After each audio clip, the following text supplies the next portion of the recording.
everyone and welcome to the RDA podcast. It's great to have you all on board. Today we have a very special Le Mans episode featuring United Autosports' Technical Director, Jakob.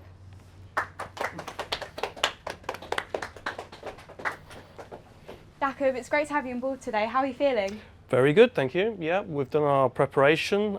We had our first test day on Sunday, and we've got a little bit more work to do, but things are looking good for the weekend ahead. Great.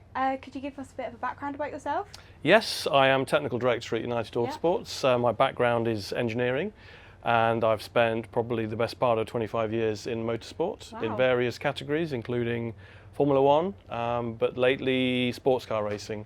And I have to say the challenge of Le Mans in particular is one of the best challenges in all of motorsport. We're going to go straight into it. So the concept behind the endurance race is of course to test reliability, speed and durability, and it's about creating a car not just for speed but for survival. In your opinion, what are the biggest challenges when designing a car for endurance racing compared to other racing formats? Well, we try not to compromise on speed. We will always design and produce a car that we think is the fastest possible. So first of all, that's the first thing we do. Then what's probably different with Le Mans compared to other motorsports is we put a lot more effort into backup strategies and redundancy within any system that we have. So we do a lot of analysis on failure modes, and we put strategies in place, whether that be software strategies or mechanical strategies, that either compensate for any failure or any concern, or at least gets you back to the pits. Because the most important thing is that we can never stop on track, because that's game over.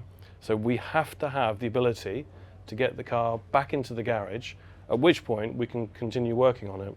But we're not allowed to influence the car apart from the driver when he's on track. So for example, within the cockpit we have a toolbox for the driver. So if for any reason our backup plans or get home modes don't work and we are stopped, the driver has a small toolbox and he's able to do some small repairs, take bodywork off, and communicate still with the garage in order to try to at least get the car home. So there's a lot of effort gone into backup strategies, redundancy for systems, sensors, devices, and that's probably the biggest difference that compared to any other motorsport event.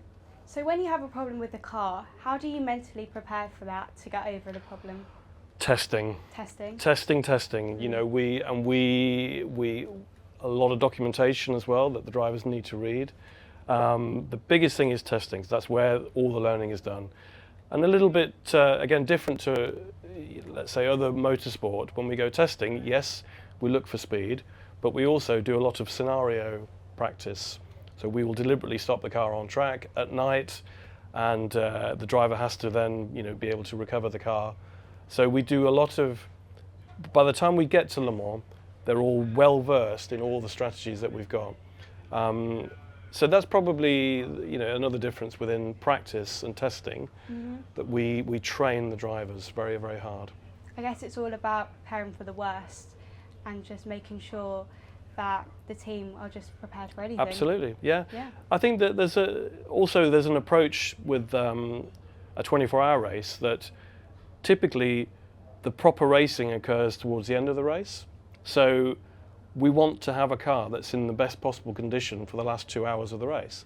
So there is an element of car preservation for the first 22 hours. So the drivers again are instructed to not necessarily fight too hard with their competition, so that we can be ready for the end of the race when we can really push quite hard and take more risk. Yeah, absolutely. But also the way we design the car, for example, throughout a race, the bodywork, there is always an amount of degradation for that the bodywork encounters. So we try to design it such to minimize that. Again, so that throughout the race, any aerodynamic losses because of damage to the bodywork is minimized. And again, it's all about having the best possible race car for the last 2 hours of the race. Absolutely. Well, Le Mans is serving as a proving ground for innovation. We are seeing so many breakthrough technologies and new things coming into play. Nothing ever stands still, and it's always about staying ahead of the curve and your competitors, of course. With this increased focus on sustainability, how do you see that playing out in the future of motorsport, or particularly in Le Mans? I mean, this is a very important aspect of motorsport, and I applaud the way generally motorsport is going with this topic. Yes. There's a lot of regulations that have been put in place that, for example, the homologation process with any car that you submit, there is a fixed period of time when you can't change key components on the car, the chassis, the bodywork, a lot of the suspension, for example, we can't change it.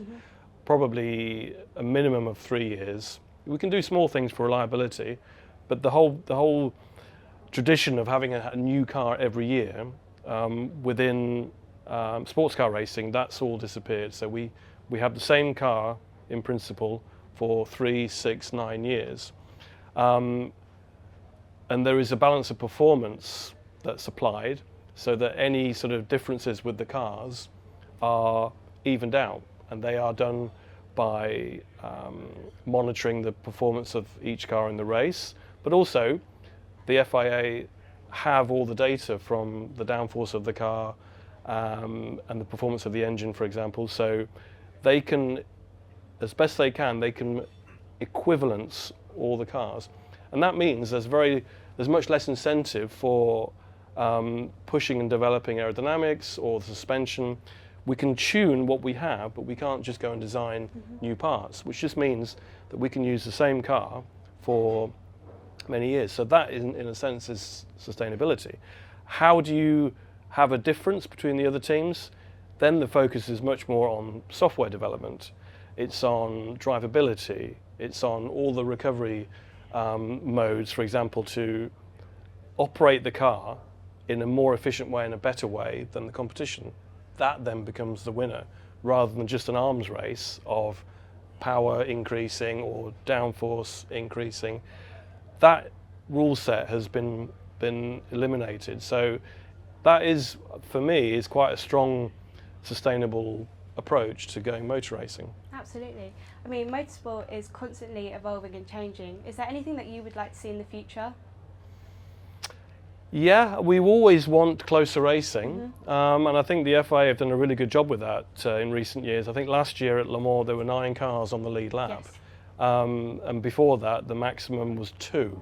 So already I think the rules in how they are have made the racing closer. There are more manufacturers now joining in, so there's 20 plus cars now in hypercar, and each category is well populated, and I think that's a really good sign of the future direction of the way motorsport's going.